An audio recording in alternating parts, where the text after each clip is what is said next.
Very good morning to all of you guys.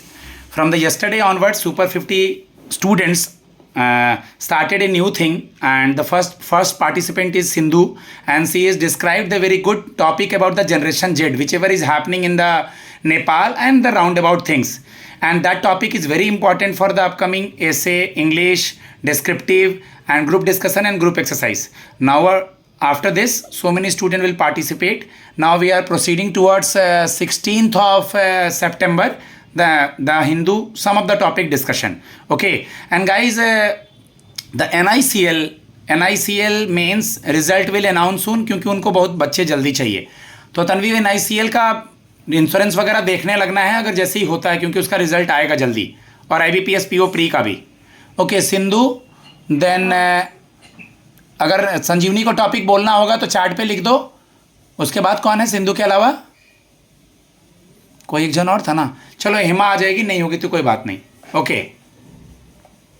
Yes. Very good evening, very good morning, all of you. My name is Sindhu. So today my topic is about divided state. The US needs a new enlightened leadership in the two major parties. So this topic is about the enlightened leadership in US. That can be approached from several angles, like analyzing the deep-seated issues on political polarization, and also the qualities required for addressing them very properly and effectively. So this term, what is the meaning of this term? Enlightened means here the prioritizes the reason or the empathy, and it also includes the long-term thinking.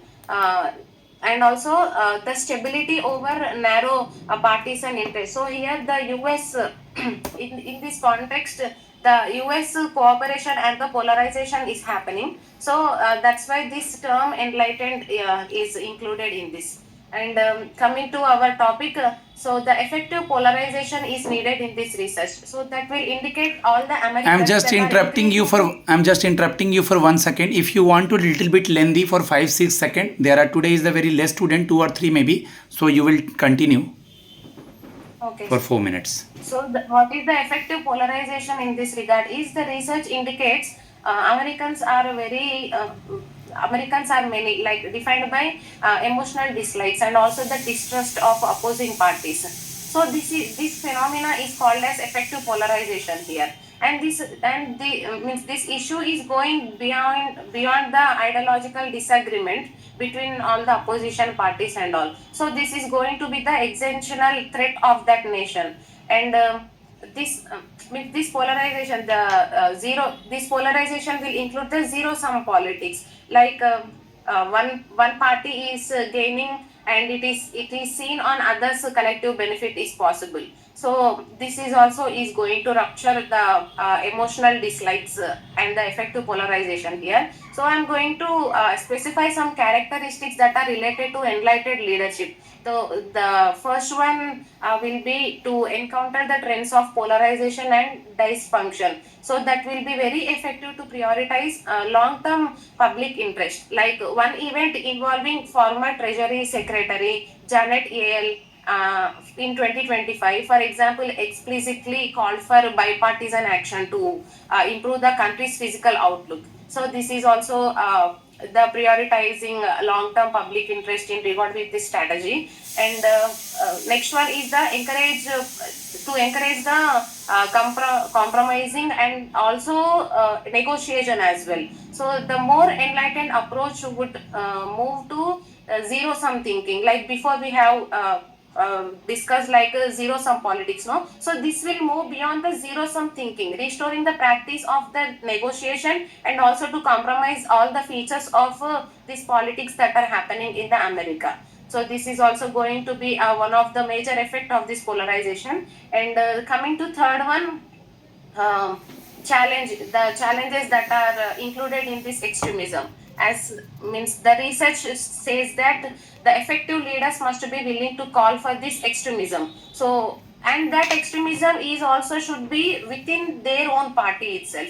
So this is that signaling is the only base, and it should not be the acceptable ones. This says like the opposition parties. So coming means after observing all these things and all these effects and declines, all the challenges and the challenges that are faced in this topic is the majorly the media environment. Like current India means current media landscape will be fueled by the social media algorithms, making means it will make the harder to engage all the thoughtful and also the balanced debate. And next one is to entrench the interest also, the special interest groups and the donors from the larger impact, they can be enabled to permissive financial system. So this is also going to be a major challenge for this polarization effect. So by the end I want to conclude like ultimately this call for enlightened leadership is a call for renewed commitment to principles, means democratic principles. This will have the focus on the health of institutions and also the well-being of the whole. So this is called as means this is not including in the skilled politicians, but it is a statesmanship. Means every statesman has the right to say whatever, means freedom of speech will tell no, so same like that. So they have the willing to prioritize this long-term national interest over the short-term partisan gain. So the forces of this deep-seated polarization can threat the American democracy so much. So this is going to be effective issue for coming days. Thank you. Good, very good. Guys, this topic is very, very important related to international issue in from the yesterday's newspaper. Okay, Diksha, you want to speak? अगर थोड़ा slow भी बोलना है बोल लो, कोई issue नहीं है, short में ही बोल लो. Yes, sir. Good morning, all of you. My topic is Aadhaar is a part of statute can be used by voter. Supreme court ने मतलब कहा है कि आधार अब representation of the people act का पार्ट है और वोटर्स इसे अपने आइडेंटिटी प्रूफ के तौर पर यूज़ कर सकते हैं. मतलब आधार को भी इलेक्शन में वोटर वेरिफिकेशन के लिए वैलिड डॉक्यूमेंट माना जाएगा. जैसे पहले 11 डॉक्यूमेंट होते थे, जैसे ration card, passport, DL etcetera. तो कोर्ट ने अब मतलब क्लियर ही कह दिया है कि 12 डॉक्यूमेंट के रूप में मतलब एक्सेप्ट कर लेंगे आधार को, जिस मतलब और अटैच कर ये गाइस पता है ना कौन से टॉपिक की बात हो रही है? वही special intensive revision of Bihar. ये फैसला बिहार वोटर लिस्ट के उसमें वापस से रिवीजन के उसमें आया था.